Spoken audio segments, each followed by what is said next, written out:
Hello, this is P. Francis McNichol. I'm doing another reading today, and it's one I really liked off the bat. I mean, right when I started it, I had a similar theme that touches my heart of a lost loved one long ago.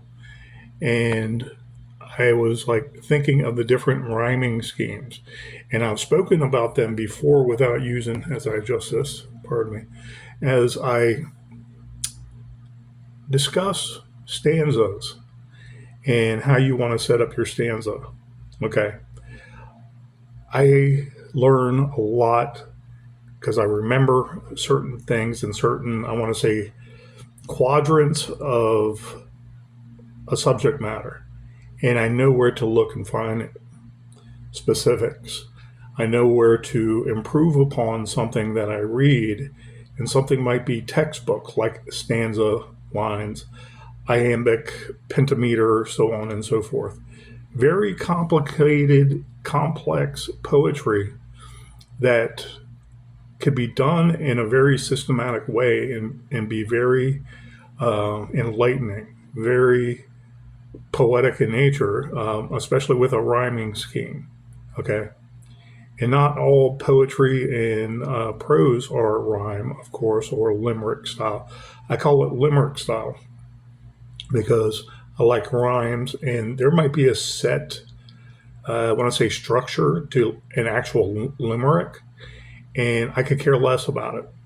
Okay, I could care less about it because I know the words are doing the work for me, and it's either going to make sense or it's not. Okay, so when you develop more and more practice doing poetry, some of us might miss the mark, and it doesn't look really that well. It doesn't look as good as it could be.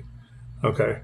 Some things will describe everything to a T and still not hit the mark because the words were not meshing and blending together, making a great point. Let's just say it made a great point, but they didn't sound good together.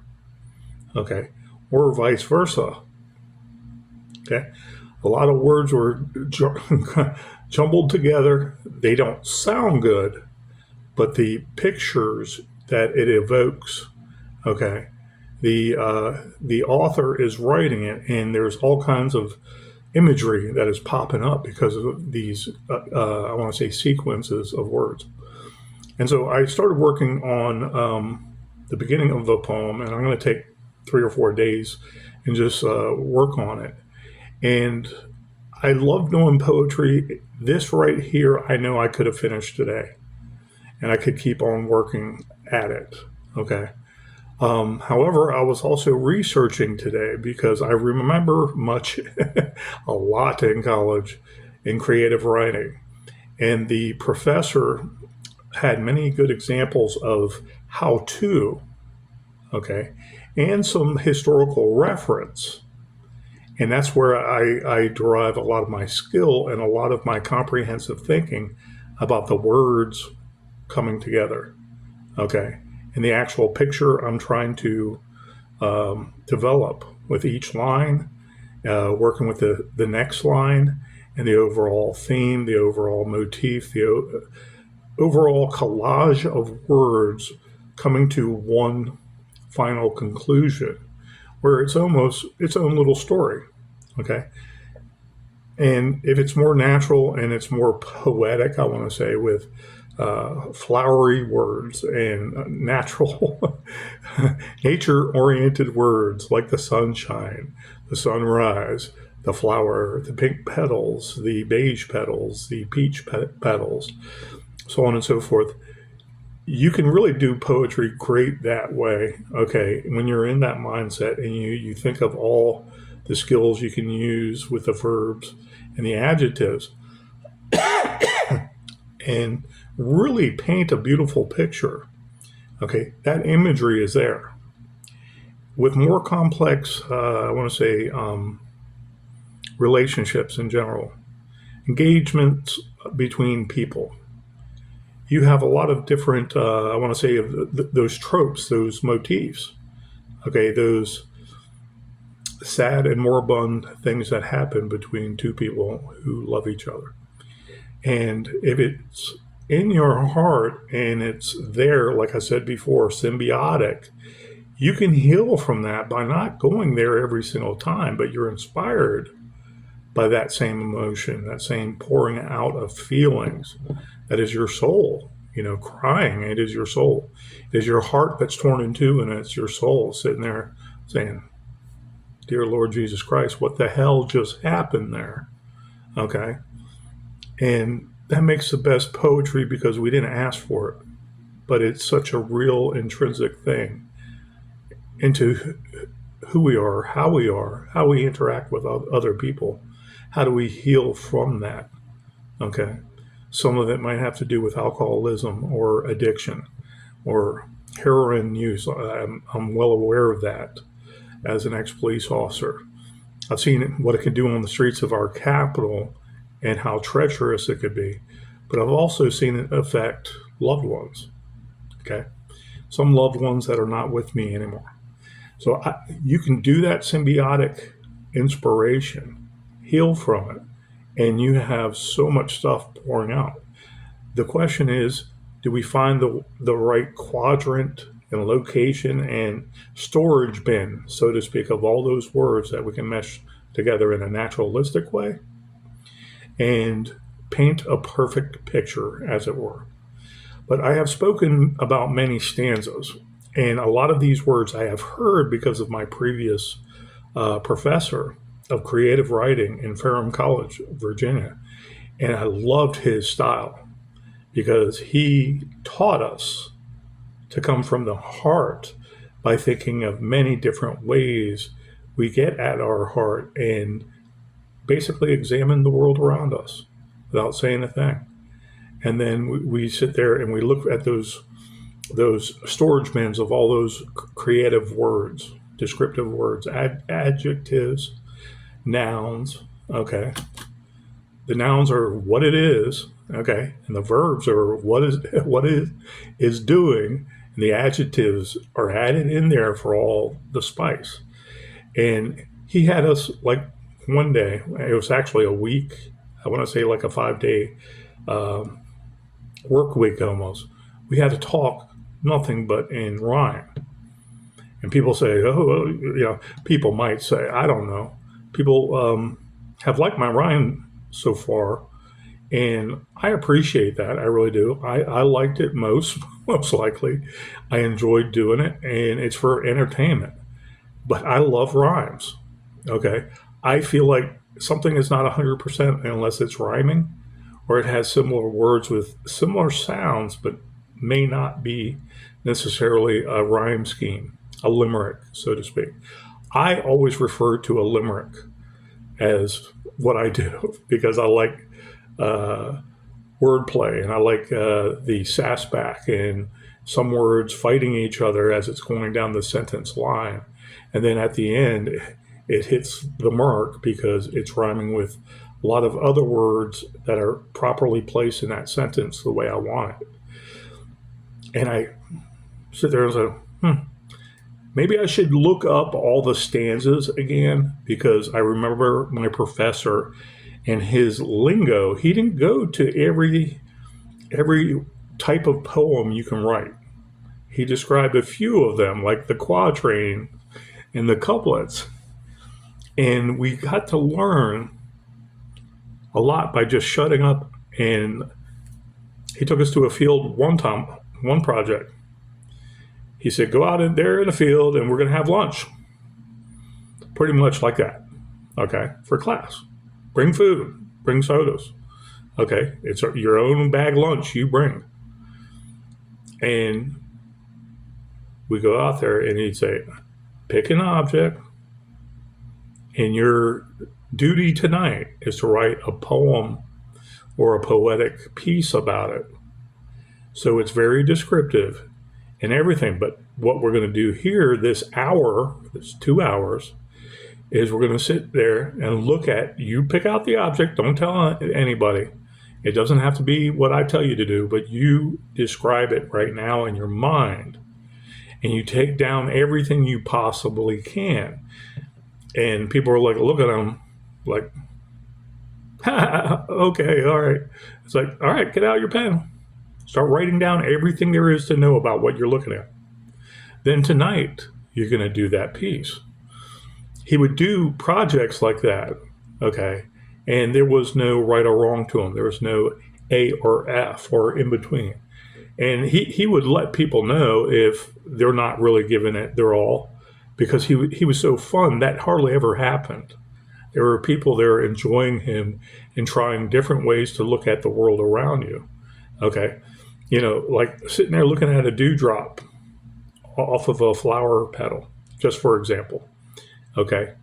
Or it's, God, there's so many parts to a flower I forget about, but it's green leaf. Okay. And you're looking at that dewdrop, and all these things come to your mind. Translucency, luculence, okay, the sunlight refracting, sunshine, okay, sunshine cascading. I use cascading a lot because there's some things that are in your description, but it only has one or two words, and there's not much else you can do about it. Okay, the red word. Don't use crimson. Okay. If you got an unfinished piece you're going to post, don't put untitled above it.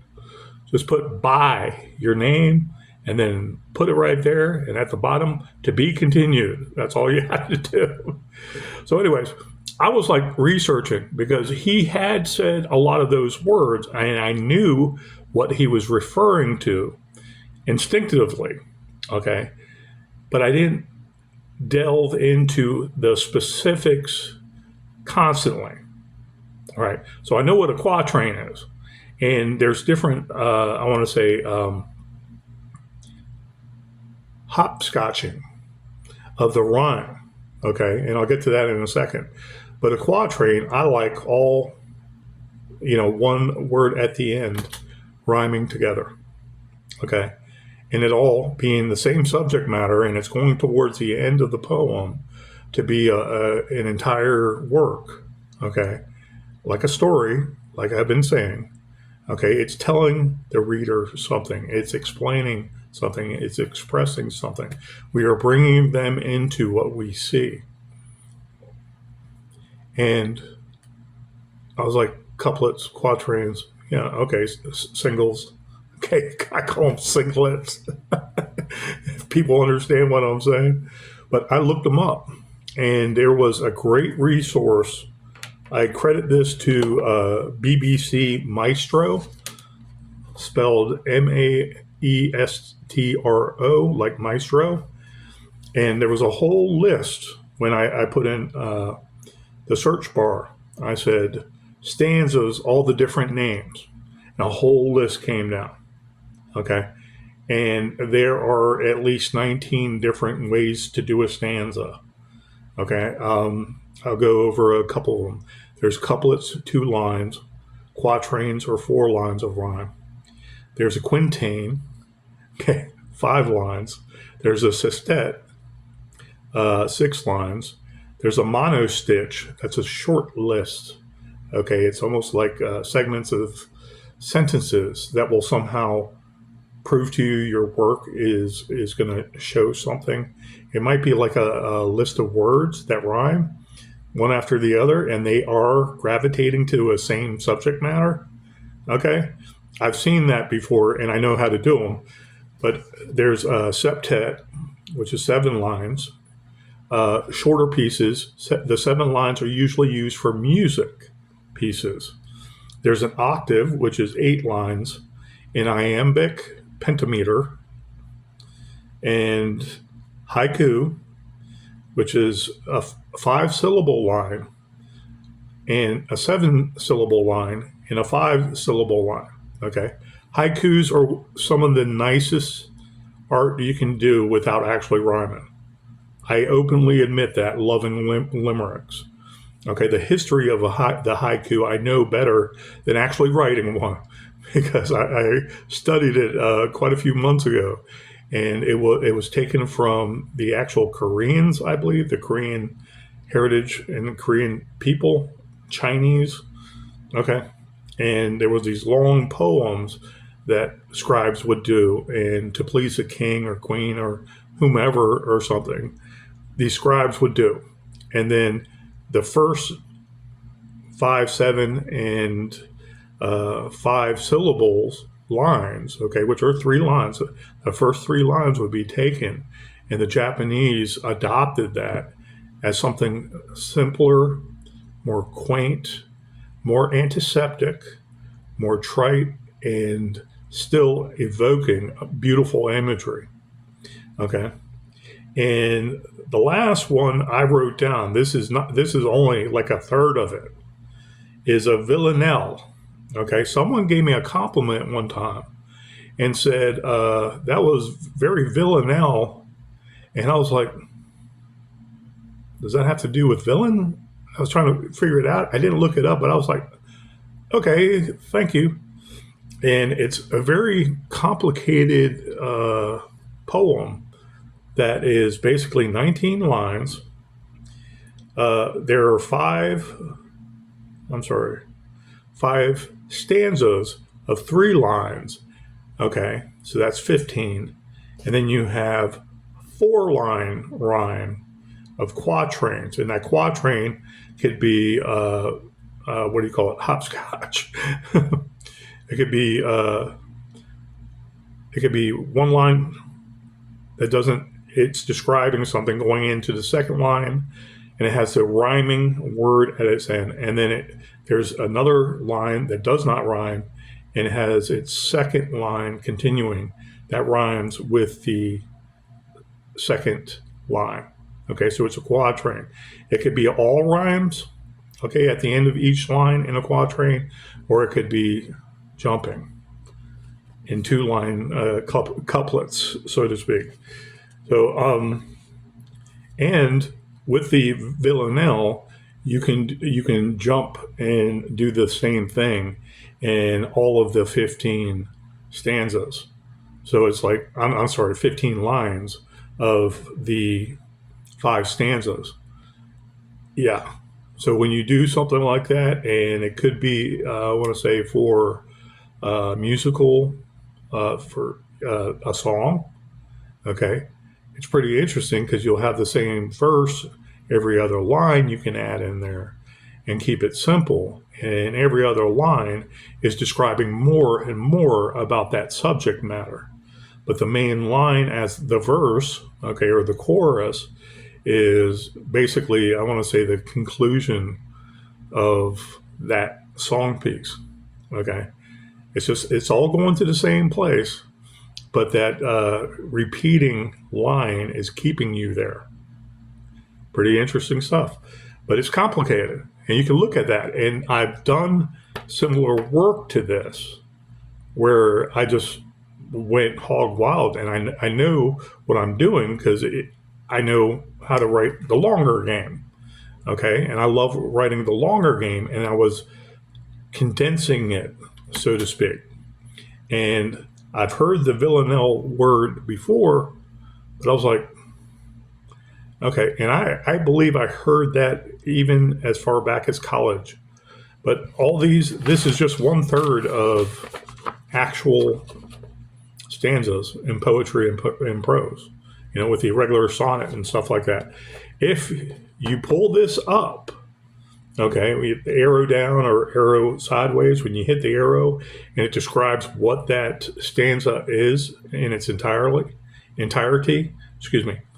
I came to BBC Maestro and they had all these, okay. And I was like, wow, each list or each title of couplet or whatever took me to like BB Maestro for most of them. Okay, and they had a great description of all of them and people that were actually famous for doing it. Okay, and making it, I want to say, something to be discussed, in the literature circles. Great stuff, great stuff. And they're all there. And people there, a lot of the elitists, some people come in and they'll say these big words and they'll say something, and it's like, before you get mad, look up the word and see if you don't need to study more. Because I love studying and I'll keep on researching until the day I die. And that's what makes me a better author. Poetry is just another skill I hope to hone because I have a lot of emotion. I have a lot of life history, life experience that I like to get out in different ways. Conversely, it also helps me write, I want to say, inspirational stories because of that life experience. And I've only excelled at writing horror stories, you know, learning more poetry, I mean. About learning more poetry, I've only excelled at writing better horror stuff. And I love it. And I'll continue to improve myself, hopefully, and all of us can arrive there together. Experts at poetry, I am not. But we're working on it, aren't we? So couplets, quatrains, tercets, 3 lines, quintains, sestets, monostitch, septet, octave, haiku, villanelle. Okay, that's like how many of those? 10 of them right there. And there's at least 20 more. Study those, and you might find one of those you always want to do that is just off the beaten path. Wonderful. And your word mixes with that style are going to be perfection because people will be like, wait, what the hell is that? People that know what they're seeing, they're gonna question and say, wow, that is good. They'll say that person knows what they're looking at because the words have to do the work for you. Beautiful. So I'm glad I looked up all those. It's like new to me relearning a lot of this stuff. We didn't go over all these in English 101 and creative writing in college, and those were 2 of the classes I did like, that I felt like I excelled in because it just got my mind out of something else. It was something you can do creatively from scratch and enjoy doing and let your heart open up. Enjoy, I want to say entertainment, enjoy entertaining, enjoying bringing something to life that other people can enjoy. Like the painter paints, they have that picture in their mind. How close do they get to that picture is fascinating. Okay. I have an overall concept, that storage bin of something going on there, and I know where I want to go. Okay. But I got to pull out some words. I got to rearrange some words from that storage bin. I got to bring out some sentence structure from that storage bin. I got to bring out some subject matter because I know that storage bin is about police work. Okay. And I got to bring out some technical law jargon occasionally. I got to explain what a Terry stop is. I got to explain a homicide and how someone died. Okay. It's in that storage bin. I know that storage bin and I'm going somewhere with it. It's just a matter of pulling out all those skills. Maybe a little research. The subject matter for police work, there's always different subject matter when you police. Trust me. It could be youth services. It could be gang violence. It could be shootings. It could be homicides you work at alone yourself. It could be robbery, homicide. It could be rape and sex branch. Not every police officer that claims that they're an expert are an expert. Okay? That's how you know when you're dealing with an expert. I claim to be an expert in laws of arrest, search, and seizure. Okay? And I know where the bodies are buried, so to speak. And I mean that for departmental wise, where everything has to be done in a professional manner before you arrest somebody by common law. Mostly common law. Supreme Court has all kinds of law and the Bill of Rights and everything we go by. But the case law is what determines so many specifics. And that's what an expert researches up to the minute every day they can. Okay. And simple use of force, I also am quite well aware of with the threat ladder. Okay. When can a police officer actually use force to enforce an arrest or defend himself or defend anybody in the public, so on and so forth? What is the actual weapons ladder? The weapons ladder is police officer is here, minding his own business. Someone here arguing with him starts punching at him. Police officer can tase him. Okay? If he's getting the better of the police officer where the gun might be stolen from him, it might become a deadly force incident. People don't like to think of that. Okay? Oh man, the cop was just mad because that guy beat him up when he was talking smack. No, when someone is that brazen to beat up a cop with a gun, okay, and let's say that police officer gets knocked out, the gun could be stolen, so on and so forth. So is it the billy club next? Is it the slapjack? Or is it the actual weapon that police officer uses next? He keeps on graduating until he effects the arrest and stops the harm coming to him or anybody in public, affecting the arrest. Okay. The latter is whatever a civilian has, the police officer has one higher. If he has a knife, police officer has a gun. To heck with all that taser stuff. A lot of people are like, well, I'm well trained in a taser. Yeah, a lot of tasers don't work though. Okay. And I'm referring to new age stuff too. Pepper balls or something like that doesn't always work with I don't want to say a coked out individual, but someone that's been on boat all day, PCP, okay, butt naked all their life. And they've been smoking that shit all day long. They're not going to feel a damn thing. Even being shot, they haven't felt a damn thing. So I digress. But I love that. Will I do research on stuff like that? Yes, especially when I start a project and I want to be new with the terms, especially if it's to geographic locations. It's not down south. It's not up north, Philadelphia and above to New York and Maine. Around DC has its own lingo. I'll probably have to go interview some people on the street and understand some of their language, get to know them better. Okay? Not opposed to doing that. That's where I used to work. So that storage bin, man, we know it's there. We know we're going to arrive at that location. What are the different skills we got to pull out of it to get there?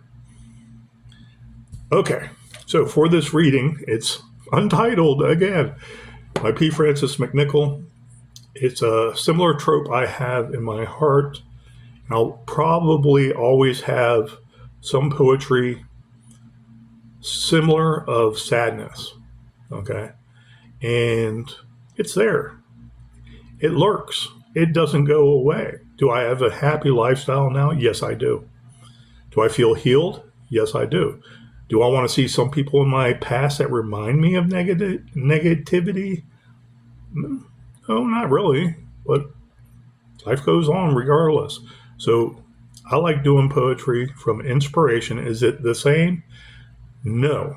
It's symbiotic. Okay. It's side by side with it. And it's not that many lines right now anyways. Okay, by P. Francis McNichol, untitled. A sweet lemon slice with a smudge of sugar pinched or poured. My lovely flock of larks in a bursted sunrise aboard. Crystal Hall eyes moisten, leaving me through the smoky gusts of falling leaves of what was meant to be. And I reach for just one lonely leaf, lovely. The sun raining sand on me in your open arms of grief. That look, that face, the last memory of me and you, and all the smiling devils in the details too. A lasting regret and pleading a need pales when an arm bleeds a needle's last demon seed. In a bright blue sky, never first, wild child, I drowned in your curse, wishing the sundial loved in reverse. An empty glass of broken glass, filling of chipped memories, milling your loss in the past. I really enjoyed doing that, and I probably will work on this. Maybe this is, I want to say, at this time, 1/3 of the way done. And I love the wordplay with it. I love the imagery I see. and the words coming to me with little readjustments at all. And I wonder, they probably do, so don't hold me to it, but I wonder if they have contests to see who can do an actual full poem within a certain amount of time, and they win the contest when, say, half an hour. Like someone shows up and they're with all these other people and they have a half an hour.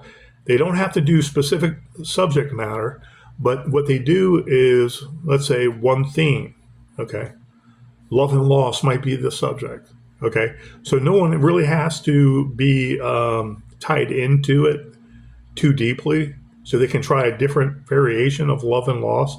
It could be kind of funny, you know, like grandma got ran over by a reindeer, kind of funny, you know. And I would just like to, I think when I do poetry and when I write in general, I don't want to rush things, but I think myself loves pouring out the initial thoughts and doing the wordplay. And then I look at it right when I finish the sentence and I'm like, no, got to switch that around right there. And then I correct it right there and then. But then I do that when I'm looking at it and I see something I wrote in like 5 minutes, like 3 or 4 lines. I just keep on making little adjustments and then I get to the final conclusion of a poetic verse, piece of poetry itself or prose. And I'm like, hey, that's okay. And it didn't take that much time at all. And I believe that has to do with a lot of the thought processes of doing poetry in a more segmented manner and taking my time with the actual length of the line itself, but then looking back at the stanza and then making adjustments. However you do it, just let your heart pour out. And then take a second look at it. Make adjustments as you go. Was it right? Was it too simple? Some poetry I've read around is very simple and it looks clean, but the words are common everyday words that have the same meaning used over and over and over again. Okay. Can you build a different picture that you're trying to show that says the same thing as what you put down there? The dog ran. I walked to the store, so on and so forth. To flare up your poetry, you have to be willing to pull stuff out of that storage box I was referring to. It's there in all of us, and we have to go in and get it. So anyways, that was the beginning of this untitled work, and I look forward to doing maybe a couple more lines tonight. And I'm just going to send on it the next 2 days because I want to hit my mark and make it about,